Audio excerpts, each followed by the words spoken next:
Crowd. This is Ron Lachine. That was.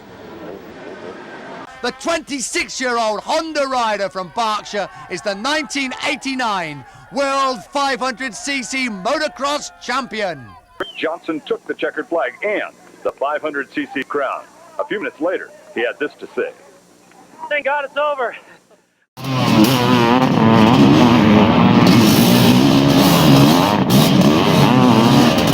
Welcome, Motocross History Team. Today I want to talk about something that's been kind of weighing on my mind a little bit. And I think it's because of the generation that I come from. Many of you that listen are from my generation.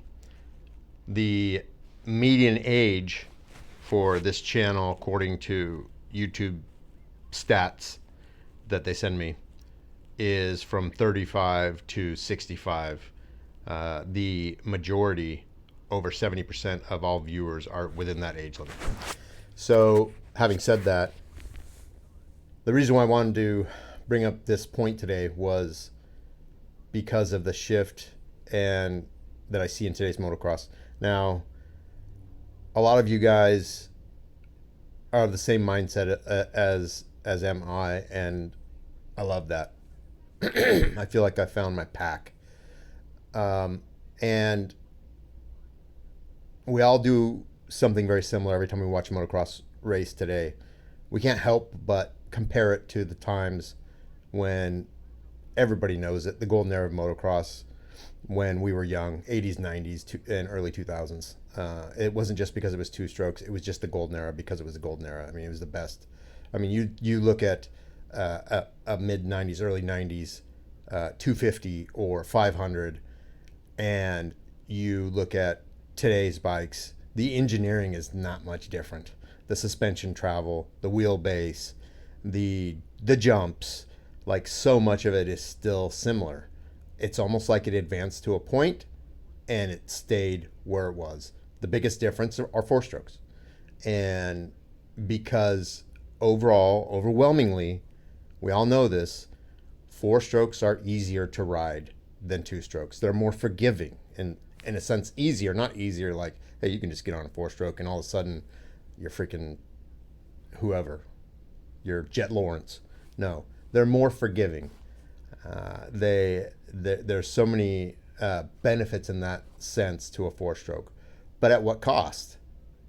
At what cost? Removing, almost erasing the legacy that made motocross what it is today, which is a lot of us feel that same way. So I want to hover around two main topics today. The first topic is, because I served 24 years in the military, went on deployments in the double digits, I am an extremely patriotic person. Now, I don't try to let that bubble over into this, my channel, but you guys are aware of that, I think. My father, I'm a Gen X kid. My father was a Vietnam veteran, so patriotism was big in our family. And so I'm sure you've seen on my Instagram and Facebook channel, I'll always put out a quick photo of every time a podium is first, second, and third place are all foreigners. I just put it up there to see who else is like-minded. Well, this year it's been more dominant than ever before. So we're 3 races into the outdoor series. And of those three races, you have 9 podium spots. 8 of the 9 podium spots have been foreigners. Now, it's kind of weird because 6 of those 9 podium spots have been the Lawrence brothers. Jet and Hunter Lawrence, I mean, look, I love the Aussies. I worked really closely. In fact, we had one guy on our team for 2 years that was from the Australian SAS, or Sasser, as they call him, out of Perth, Australia. They're freaking awesome. It was the people that, like, the guys that I worked with that I felt like these are the closest guys to us. The only difference was, and you could tell it was night and day, is our budget. Just because we're the U.S. and they're Australia, they don't have the budget that we have, and so the equipment was a little different. But the talent, these guys, there was a guy that was on my team from Sasser that he just taught me so many awesome things. He was older than me. He was weathered. He had been on more deployments, and he taught me so many things. I'll be forever indebted to him. Being a lot of it, my sniper capability went through the roof when he got on my team, because he took that time with me, and we gelled. We got along really, really well. To this day, we're friends. So it's hard to look at them as foreigners when you feel like they're almost kind of part of you. And hats off to the parents of the Lawrence brothers. Darren Lawrence, the dad, like, he's taught his sons well. I am very respectful to him, major respect to him for doing that. He is a good man, and you can tell because he has good sons that are respectful. The age that they're at, they're wise beyond their years. They are so talented, and yet they don't let it go to their heads. They freaking grind. You can tell Jet Lawrence is injured, and he is grinding. Dude's limping on and off the podium. As a dad, that would make me, I would feel inside pain for him. Now I'm going to get onto a topic that's a little bit polarizing, to say the least. Hayden Deegan. He's the only one that's broken into that one of those 9 spots. He was third at Hangtown. And hate him or love him, Hayden Deegan, number one, he's American. He says he's patriotic. That's questionable. But most of all, whether you hate him or love him, dude has a motor. He is aggressive. He will live or he will die to win. And you got to admire that about him. Now, his mouth gets him in trouble all the time. And he oversteps. He doesn't understand respect, manners, things of that nature. He doesn't understand it. And that goes back to parenting. I really like Brian Deegan because he shares the same values as our generation does. However, I think monetization, and the kid's been earning tons of money on social media since he was like 10. Now, there are positives and negatives to that. The negative is, at 10 years old, when you're pulling in that much cash from doing what you're doing, you do not have the psychological, emotional development to really grasp that. And has it gone to his head?